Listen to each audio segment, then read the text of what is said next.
promise those of you who were here last night, the homily will be a little different. You're going to get a second dose of some of it. In the Broadway musical Mame, story of a woman who in July of 1929 lost her fortune in the great fall of the stock market. Devastating.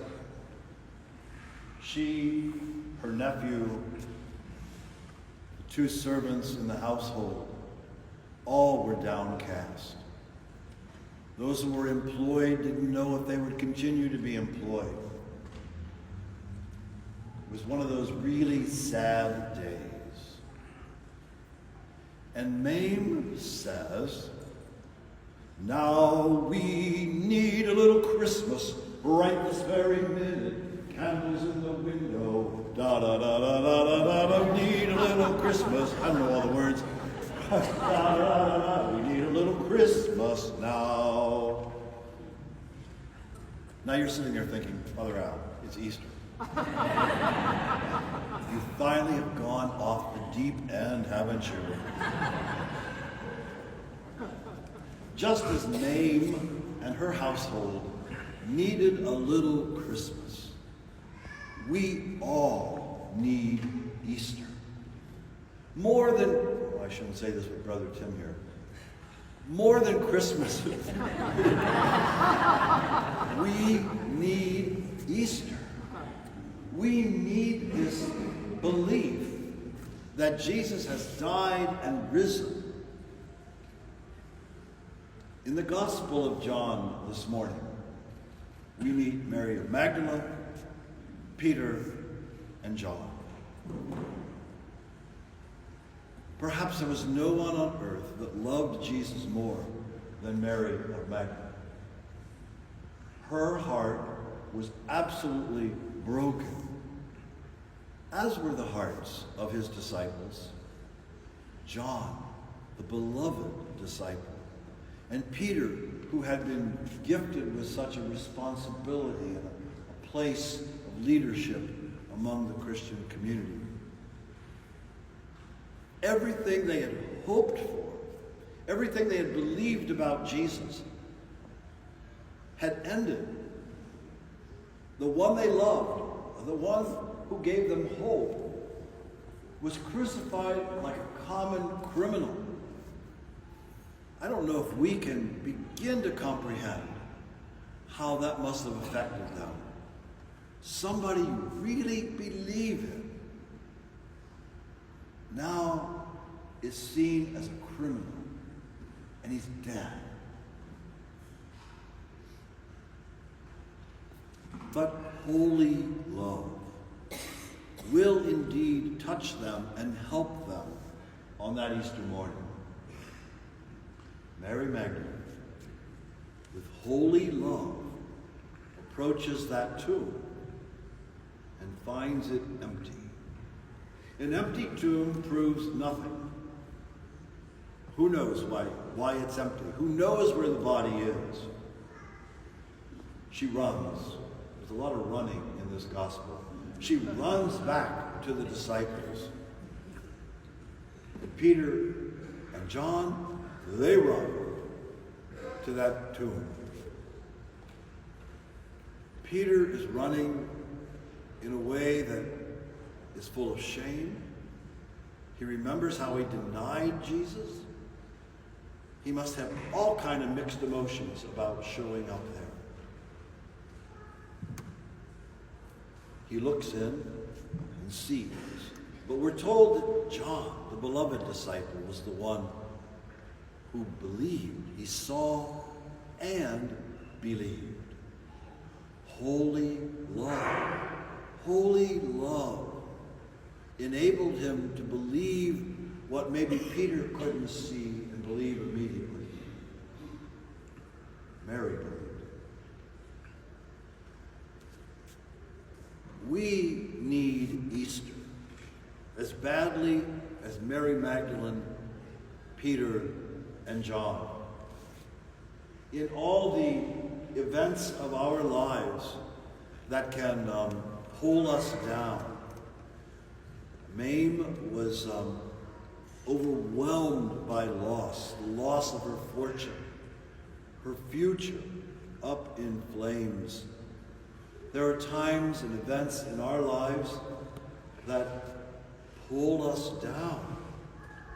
Grief of all sorts, disappointments, the failures of our lives, it all can take a devastating effect.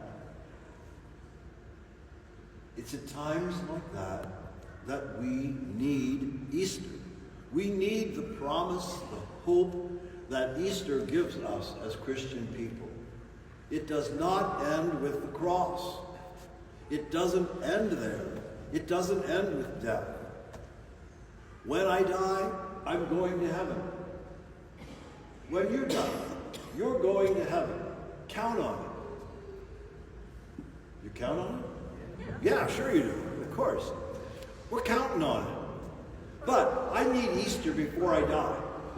I want to celebrate risen life now, not just when I get to go to heaven. Resurrected life is about now. And it became that for Mary Magdalene and Peter and John and the other disciples.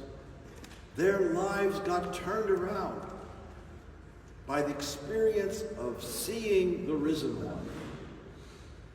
We don't have that same privilege of actually seeing the Jesus of Nazareth who died standing before us, risen. And yet we do believe that the risen one is among us. Even in the most dire circumstances of our lives, we are not alone. He remains with us. To a great extent, that's what the Christian community celebrates every Sunday. Not just Easter Sunday, but every Sunday we celebrate his presence among us in bread and wine, his body and blood. We believe in his presence in one another, in all the baptized. He is among us. We get glimpses of his presence, and that buoys us up. I've been accompanying a young couple through 6 years of the initial diagnosis of cancer to the deepening of that cancer into the brain, and then treatments and experimental treatments and doing everything they could until Wednesday when she died. 35 years old, 3 little girls, and a husband that loves her to death. Maybe that's not the right phrase. He needs Easter. That family needs Easter. I have no doubt that they believe she's with God. But they need Easter too. Not just she, who is with Christ now. They need Easter. They need to know that the risen one is accompanying them through the grief already, the coming days. They need to know that. And hopefully they'll experience that in some shape or form in the days ahead. As all of us hope to experience the Christ presence in those difficult times of our lives. We need a little Easter now. So let us celebrate what God is doing in our midst, and hopefully allowing us to see, not with just the eyes of our body, but the eyes of faith, to see he is among us. He has not abandoned us. He's very much now part of this world,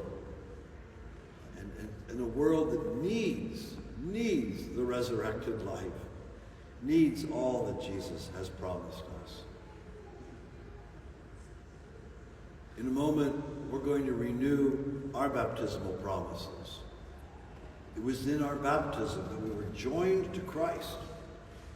And may that union with Christ continue to grow in us like that leaven in the bread. May it continue to grow in us, that we are a resurrection people. Alleluia is our song. Not a dirge, but Alleluia is our song. And let us be people that project the Alleluia life as we go back out into the world today.